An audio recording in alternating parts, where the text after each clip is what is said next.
పురాతన ఇశ్రాయేలు దేశములో ఒక శిశువు పుట్టకముందే దేవుడు అతనిని ఎన్నుకున్నాడు. ఆ బిడ్డకు పేరు సంసోను. దేవుడు అతనికి అసాధారణమైన బలమిచ్చాడు. ఇశ్రాయేలీయులను ఫిలిస్తీయుల నుండి రక్షించడానికి. కాని ఒక నియమముంది. అతను తన జుట్టును ఎప్పుడూ కత్తిరించకూడదు. అతని బలం దేవుని నుండి వస్తుంది. సంసోను పెరిగి గొప్ప బలవంతుడయ్యాడు. ఒకసారి తన చేతులతోనే సింహాన్ని చంపాడు.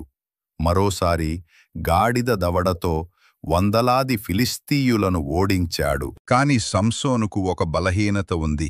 అతడు తప్పు మనుషులపై విశ్వాసం పెట్టాడు. అతను దెలిలా అనే స్త్రీని ప్రేమించాడు. ఆమె రహస్యంగా ఫిలిస్తీయులతో కలిసి పనిచేస్తోంది. చివరికి సంసోను నిజం చెప్పేశాడు. నా బలం దేవుని నుండి వస్తుంది.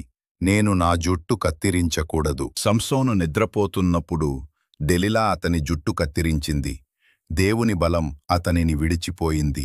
ఫిలిస్తీయులు అతనిని పట్టుకొని బంధించారు. కాని జైలులో సంసోను దేవుని వైపు తిరిగి ప్రార్థించాడు.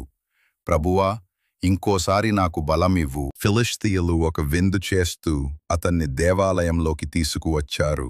అతడు 2 స్తంభాల మధ్య నిలబడి తన శక్తినంతా పెట్టాడు.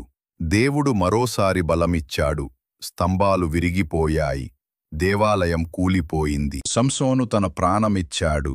కాని దేవునిపై విశ్వాసం చివరి వరకు నిలుపుకున్నాడు. నిజమైన బలం దేవుని విశ్వాసం నుండే వస్తుంది.